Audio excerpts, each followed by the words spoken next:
Nowadays, many people have only read a few books, listened to a few Dharma teachings and understood a few teachings, but think that they have good reasoning, and then think that they have attained sainthood. This is a state of escape from fire and into a demon. There are also many people who, in search of Tantric Dharma, believe in those who claim to be Tantric masters, but lack clear verification of the lineage. Is he certified or not? Is there a real Dharma treasury? Is there a mind-transmitted secret Dharma or an eye-transmitted Dharma? We are often easily carried away by sayings that agree with us. Then consider them to be righteous Dharma, while those that contradict our will are labeled as evil Dharma. But in reality, right and wrong are only a thread apart. Kadampa Rinpoche said that you will get closer to Buddhahood through making offerings and serving the Guru. Tibetans consider the secret mantra teachings as precious as gold.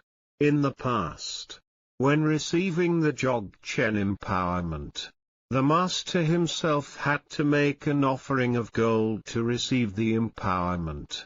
Because the teachings are as precious as gold, the conditions that the master sets for the students are to test their minds, whether they consider the worldly or the Dharma more important. Shakyamuni Buddha left the Golden Palace and Jade Palace to practice. What do we have today worth giving up, other than greed, anger and ignorance? It is through serving the Guru that some people become Buddhas in one lifetime. The highest Tantras achieve this very quickly. Guru Yoga is the lifeblood of the Tantric path. We can see this in the life of Milarepa. For example, anyone who has read his story knows, he accepted to give up his life just to seek enlightenment from Mapa, because he clearly saw that this world was originally only temporary, created by causes and conditions, and when the conditions were gone, it would disintegrate. In one lifetime, one can become a Buddha. The only way is to rely on the true master. There is no other way. Practitioners can progress quickly thanks to absolute sincerity with the teacher. The Vietnamese have a saying, respect the teacher's religion.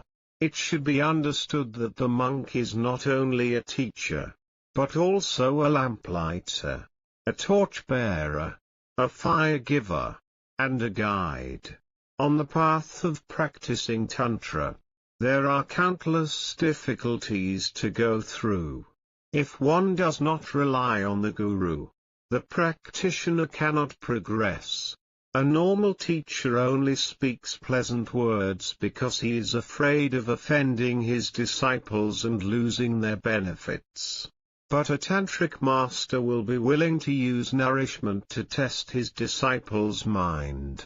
In the past, when receiving empowerment, disciples had to donate all their assets to initiate the Dharma. The story of a layperson seeking Mapa's Dharma is proof. Mapa asked him to donate all his possessions and even the remaining lame goat at home before he could transmit the Dharma. Nowadays, some people despise the master for asking for offerings. That is stupid short-sightedness in life. If a person cannot abandon worldly life to turn his mind to the Vajra master, then giving alms to others is only for the sake of personal gain and fame. Secret mantra always goes against the ways of the world.